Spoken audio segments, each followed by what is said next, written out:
नमस्कार, मैं आपके साथ शबनम। बुलडोजर को लेकर देश की विपक्षी पार्टियों का एक मत है और उनका कहना है कि ये बुलडोजर जानबूझकर बीजेपी की सरकारें मुसलमानों पर चलाती हैं और इसके जरिए डर का माहौल पैदा करती हैं। और इस वक्त इस बुलडोजर से सिर्फ मुसलमान ही पीड़ित हैं। एक रिपोर्ट देखिए।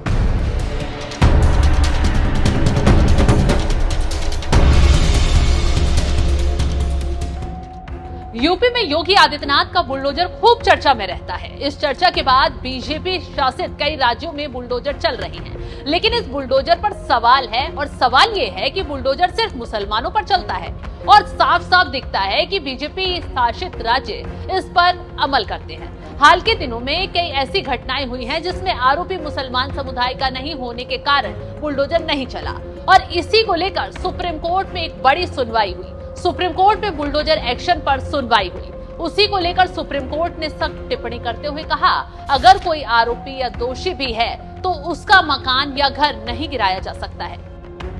हालांकि सॉलिसिटर जनरल तुषार मेहता ने अपनी दलील पेश की है। सुप्रीम कोर्ट ने बुलडोजर एक्शन पर सवाल उठाते हुए कहा कि घर सिर्फ इसलिए कैसे गिराया जा सकता है क्योंकि वह आरोपी है। अगर व्यक्ति दोषी भी हो तो भी उसके घर को ध्वस्त नहीं किया जा सकता है। एससी ने यह भी स्पष्ट किया कि सड़कों या सार्वजनिक स्थानों को बाधित करने वाले किसी भी अवैध निर्माण को संरक्षित नहीं किया जा सकता है। तो आप समझ सकते हैं कि कैसे योगी के बुलडोजर को सुप्रीम कोर्ट से झटका लगा है।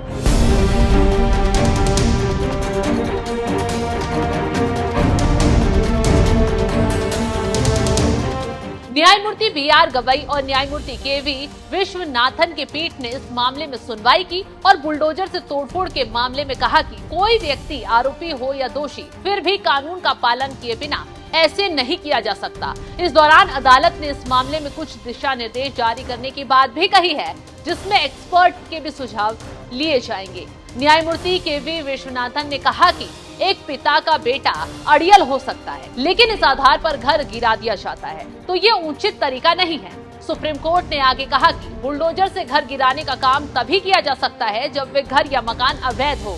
इसके लिए भी पहले नोटिस, फिर जवाब देने और कानूनी उपाय तलाशने का समय के बाद होना चाहिए।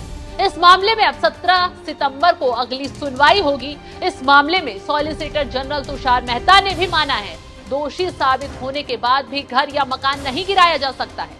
हालांकि उन्होंने अपनी दलील में ये साफ कर दिया कि जिन लोगों के खिलाफ बुलडोजर एक्शन लिया गया है उनका घर या निर्माण अवैध था।